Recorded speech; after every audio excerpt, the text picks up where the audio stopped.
Question number 2 है exercise 10.1 का question. क्या कह रहा है, आपके पास एक इक्विलेटरल ट्राइंगल है क्लास, एंड उसका जो बेस है,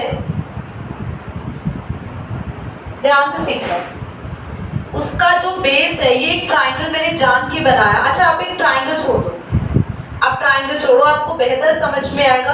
आपको ग्राफ का ये दिख रहा है Y axis and this is your X axis, ये ओरिजिन है। कह रहा है कि जो वाई एक्सिस है वो आपके इक्विलेटरल ट्राइंगल का बेस है, तो ठीक है। और कह रहा है और इक्विलेटरल ट्राइंगल, जो ट्राइंगल का बेस वाई एक्सिस है ना, उसका जो मिड पॉइंट है बेस का, वो ये ओरिजिन है। तो हम ऐसे बनाएंगे ट्राइंगल को, ऑफ कोर्स यस, क्योंकि ये हो गया वाई एक्सिस इक्विलेटरल ट्राइंगल का बेस, और ये बेस का जो सेंटर पॉइंट है, मिड पॉइंट है, वो आपका ओ है, यानी कि ओरिजिन। क्लियर हो गई बात? अब क्या कह रहा है, नकुल क्लियर है बेटा? अभी क्योंकि ये इक्विलेटरल ट्राइंगल है, तो इस ट्राइंगल की तीनों साइड 2a है, क्वेश्चन में ही गिवन है। देखो, तो ये भी 2a बेटा, दिस इज 2a, एंड ये पूरा भी 2a है, पर इसका हाफ हम यहाँ a ले लेंगे और हाफ यहाँ a ले लेंगे, क्योंकि बोला गया है ये मिड पॉइंट है। Any other doubt? यहाँ तक क्लियर? अब बच्चे, आप सब में से कितने बच्चों को ग्राफ के सारी चीजें पता है कि यहाँ से लेके यहाँ तक का डिस्टेंस a है, तो ये जो पॉइंट है, ये पॉइंट में y की वैल्यू होगी a, और ये पॉइंट y एक्सिस पे आ रहा है, तो x की वैल्यू होगी 0। पता है? इधर आ जाओ, ये वाला पॉइंट भी क्या होगा, यहाँ से यहाँ तक का डिस्टेंस a है, पर ये नेगेटिव वाली साइड आ रहा है, तो ये होगा -a और 0। कोई परेशानी यहाँ तक? पक्का? कोई परेशानी नहीं है? अब अगर मैं किसी भी तरीके से ये डिस्टेंस निकाल लूं, तो मुझे ये वाला पॉइंट भी मिल जाएगा, क्योंकि इस पॉइंट का y वाला पॉइंट तो 0 है, पर मुझे x चाहिए, यहाँ से पता चलेगा। और यही निकालना था, ट्राइंगल के तीनों कॉर्नर्स निकालने हैं, तीनों वर्टेक्स निकालने हैं, बस। अब इस लाइन को निकालने के लिए मुझे पता है x एक्सिस और y एक्सिस में 90 डिग्री का एंगल होता है, और अगर मैं इसको ABC मान लूं, A B C, तो in triangle ABC by Pythagoras theorem, अगर हम पाइथागोरस थ्योरम को अप्लाई करें, तो ये थ्योरम हमें कहती है हाइपोटेन्यूज यानी 2a का square should be equal to perpendicular यानी a का स्क्वायर, और बेस यानी कि BC का स्क्वायर। कोई परेशानी? बोलो भाई, कोई डाउट तो नहीं? अब क्या करें, जल्दी बोलो। BC स्क्वायर निकालना है हमें, 2a स्क्वायर में से क्या करेंगे, a स्क्वायर माइनस हो जाएगा, आगे BC स्क्वायर की वैल्यू देखो 2a का होल स्क्वायर, हाँ 2a का होल स्क्वायर है, 4a स्क्वायर हो जाएगा। ठीक है, तो आपके पास होगा 3a square equal to BC square. आप 3a को √3a का होल स्क्वायर लिख सकते हो, 3 को √3 का लिख सकते हैं ना स्क्वायर। क्यों करा? ताकि स्क्वायर से स्क्वायर कट जाए और BC की वैल्यू आ जाए √3a। Any doubt? और जैसे ही तुम्हारे पास BC आ गया, तुम्हारे पास x का डिस्टेंस आ गया √3। क्लियर हो गया? आप इस सॉल्यूशन को लिखना कैसे है, ध्यान से देखो। ये ट्राइंगल ABC का नाम पहले से ही दिया होता है, ये चेक करना जरा तो। हाँ, ट्राइंगल का नाम पहले से ही दिया है क्या? हाँ, तो इसको नाम आप BC मत लो, DB ले लो। ये मतलब ABC करके उन्होंने हाँ, उन्होंने ABC किया ना, तो ABC ये होगा ना ट्राइंगल बेटा? नहीं दिया, नहीं दिया? तो कोई नहीं, ठीक है, हमने चेंज कर लिया। ओके, अब इसको थोड़ा सा लाइन को जरा लिख लो। AC is the base, here D is the बोलो, D is the midpoint at origin, midpoint origin पे है। A point should क्या होगा, यहाँ से कितना डिस्टेंस है y का, a और x का, and C point should be should be, यहाँ पे लिख लेना अकॉर्डिंग टू फिगर जो आपने बनाया, और BC आ गया ये, सो B point should be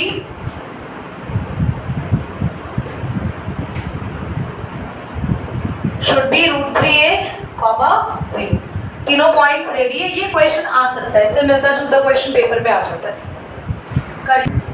very very important question है ये, क्योंकि ये क्वेश्चन आपको एक अलग सा क्विज दिमाग में सॉल्व करने के लिए भी देता है। मतलब ये क्वेश्चन ऐसा है जो हम लोगों को हेल्प करता है कई असर्शन रीजन को सॉल्व करने के लिए।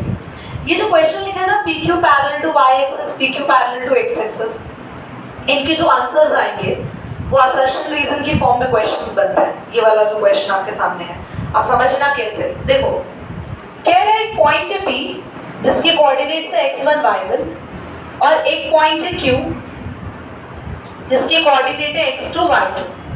हमें इनके बीच का डिस्टेंस निकालना है, पर एक शर्त इन्होंने दे दी, डिस्टेंस निकालना हम सबको पता है, हम सबको डिस्टेंस फॉर्मूला पता है, x2 माइनस x1 का whole square plus y2 minus y1 का होल स्क्वायर। पर ये जो डिस्टेंस है ये हमारा राइट आंसर नहीं है, क्योंकि यहाँ पर क्वेश्चन ने हमें एक चेंज करने के लिए बोला है PQ पैरेलल है y एक्सिस की। आपको बताया था पिछली क्लास में, अगर कोई भी लाइन y एक्सिस के पैरेलल होती है, कोई भी लाइन अगर y एक्सिस के पैरेलल होती है, तो जो उसका स्लोप होता है वो इन्फिनिटी हो जाता है, और इन्फिनिटी को हम लोग क्या लिखते हैं, सॉरी मैं 0/1 लिखने वाली थी, 1/0। तो आप एक बात बताओ, जो PQ लाइन है अगर वो y एक्सिस के पैरेलल है तो उसका स्लोप है 1/0। ठीक है, हम क्या करेंगे, अभी PQ का स्लोप निकालेंगे, ये बात में कराना है। PQ का स्लोप निकालता है। स्लोप कैसे निकालते हैं PQ का? आपको पिछले क्लास में मैंने फॉर्मूला लिखवाया था, याद करो। फॉर्मूला लिखवाया था y2 माइनस y1 अपॉन में बोलो x2 माइनस x1। स्लोप क्या है अभी PQ का, फटाफट बोलो, 1/0। बेटा क्रॉस मल्टीप्लाई करें, ये 1 से मल्टीप्लाई होगा और 0 इससे, तो x2 माइनस x1 1 से मल्टीप्लाई होगा तो x2 माइनस x1 आएगा, और 0 से ये मल्टीप्लाई होगा तो इक्वल टू में 0 हो जाएगा। अब आपको ये जो सारी चीजें दी गई थी, ये इसलिए दी गई थी कि आप स्लोप का फॉर्मूला लगाओ, और स्लोप के फॉर्मूला से ये पता लगा लो कि डिस्टेंस में ये 0 रखना है या ये 0 रखना है। तो मैंने स्लोप का जो फॉर्मूला लगाया उससे पता चल गया क्या 0 रखेंगे अब, x2 minus x1। Now distance is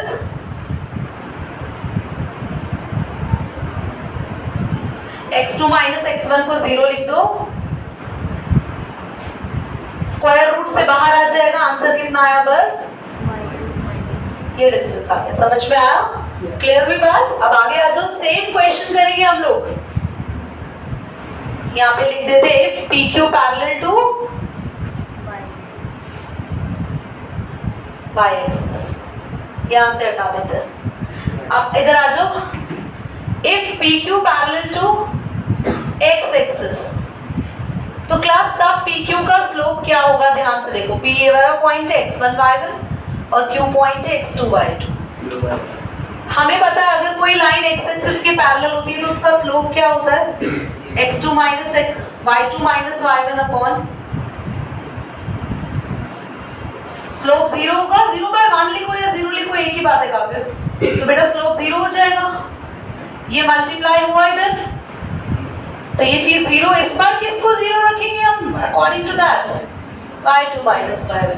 तो हमारे पास y2 माइनस y1 0, तो डिस्टेंस क्या आ गया, सिर्फ x2 माइनस x1। तो डिस्टेंस आ गया अंडर रूट,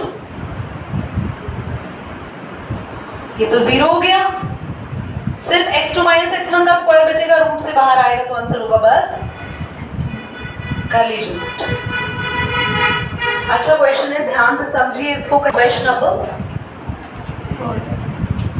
कह रहा है बेटा x एक्सिस पर क्लास x एक्सिस पर एक पॉइंट है, आपको भी नहीं पता क्या है, मुझे भी नहीं पता, तो उसको x और 0 ले ले, क्योंकि अगर कोई पॉइंट x एक्सिस पर होता है तो उसकी x की तो वैल्यू होती है, पर y वाला कोऑर्डिनेट 0 होता है। कह रहे हैं x एक्सिस पे जो पॉइंट है वो इक्विडिस्टेंट है, यानी बराबर डिस्टेंस पर है इन दो पॉइंट पे, इस पॉइंट को मान लो लेट कर लो, let the point on X axis is D, D मान लिया। इक्वल डिस्टेंस है दो पॉइंट से, पी पॉइंट है और ये क्यू पॉइंट है ना। पी पॉइंट कितना दिया हुआ है? 7 7 and 3 6 और क्यू 3 and 4। क्लास ये क्वेश्चन आने की कोई चांस नहीं है पेपर में, क्योंकि बिल्कुल 10th क्लास के जैसा क्वेश्चन है। 10th में कोऑर्डिनेट ज्योमेट्री में ये पढ़ा था, PD distance is equal to D Q distance. Question कह रहा है एक्स एक्सिस पर एक पॉइंट है डी, जो पी से जितने डिस्टेंस पर है उसी सेम डिस्टेंस पर डी किससे है बोलो? इन दोनों का डी क्यू डिस्टेंस बराबर है पीडी डिस्टेंस के, ये दो डिस्टेंस बराबर है। तो दोनों में डिस्टेंस फॉर्मूला लगाओ, दोनों के डिस्टेंस को बराबर रखो, जैसा क्वेश्चन कह रहा है तो वैसे ही करना पड़ेगा। तो अगर हम पी और डी पे डिस्टेंस फॉर्मूला लगा रहे हैं तो पी के पॉइंट है 7 6 और डी के पॉइंट है x 0। यहाँ पे क्यू डी लिख लो, क्यू को आगे लिख लो। क्यू के पॉइंट है 3 4, डी के पॉइंट है, तो क्लास क्या होगा? x2 माइनस x1 का whole square plus y2 minus y1 का होल स्क्वायर। यहाँ पे x2 माइनस x1 का होल स्क्वायर प्लस y2 क्या है? 0 माइनस 4 का होल स्क्वायर। जब भी ऐसी कंडीशन हो आपको स्क्वायर हटाना हो, क्या करो? Squaring both side. तो रूट के ऊपर क्या आ जाएगा बेटा? यहाँ तो x माइनस 7 के होल का स्क्वायर होगा, 0 में से 6 गया, माइनस 6 का स्क्वायर हो जाएगा।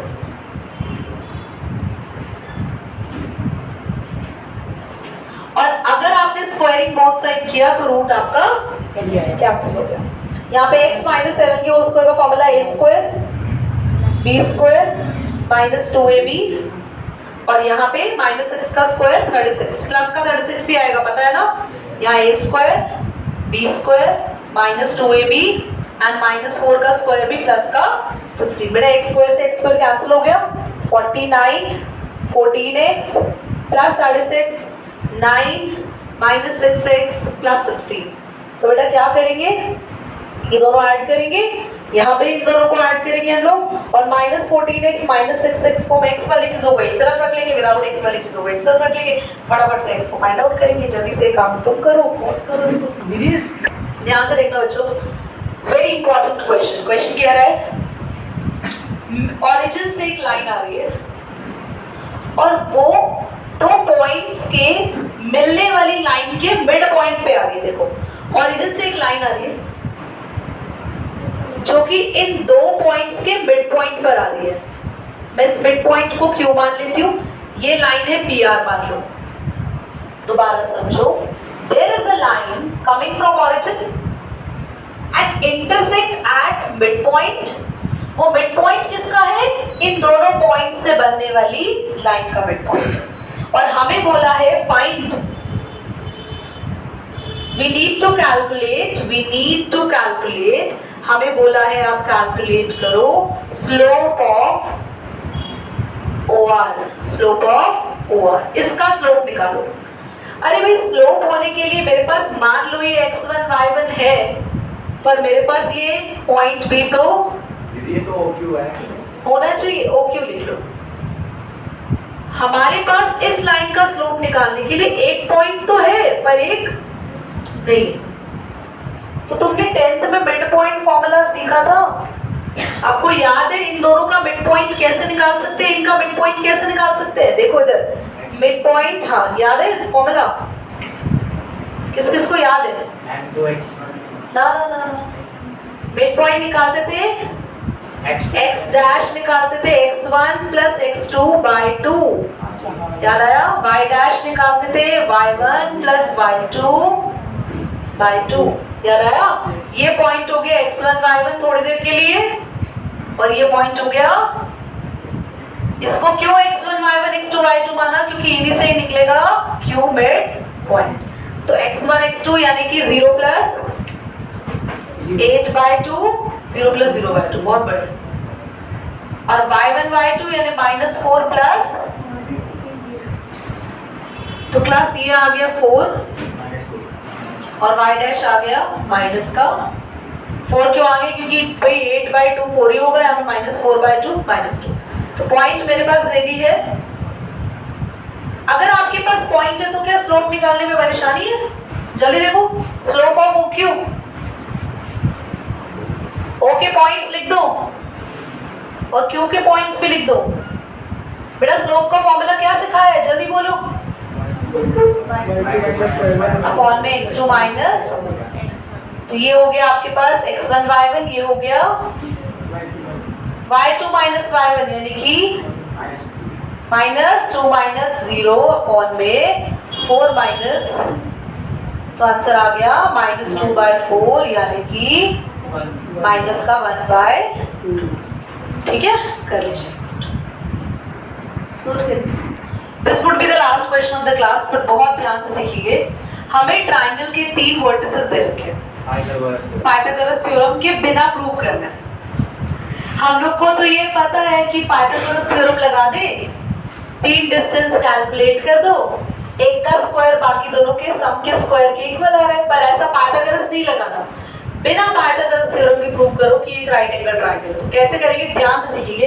हम स्लोप निकालेंगे सबका, स्लोप ऑफ PQ। बेटा PQ का स्लोप डायरेक्टली निकाल दो, y2 माइनस, पीछे वाले पॉइंट्स माइनस करते हैं और फिर आगे वाले पॉइंट 3 माइनस, तो ये आ गया 1/-1 विच इज -1। स्लोप सभी लाइन का निकाल लो बेटा।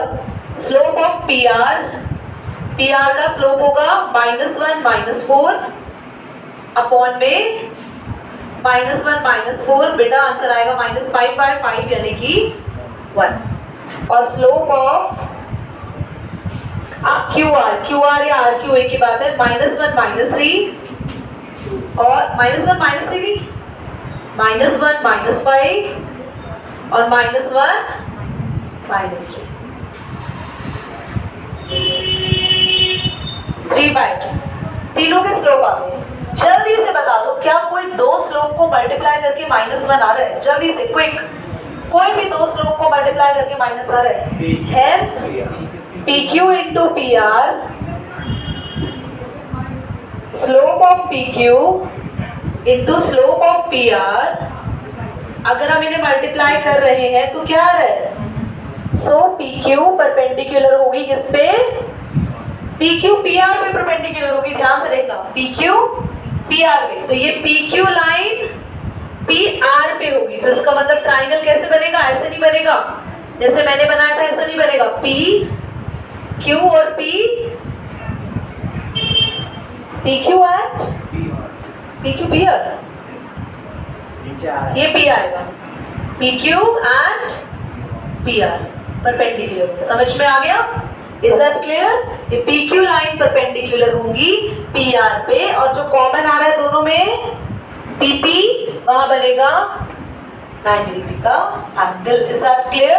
PQ लाइन और PR लाइन परपेंडिकुलर। लास्ट में ये कैसे पता चला कि PQ भी PR के परपेंडिकुलर? क्योंकि PQ ही और PR का ही मल्टीप्लाई करके क्या आ रहा है? स्लोप।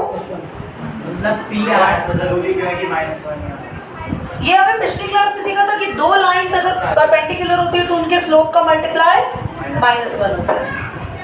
ठीक है, तो मतलब पिछली क्लास वाला हर क्लास में बताना पड़ेगा। चलो एंड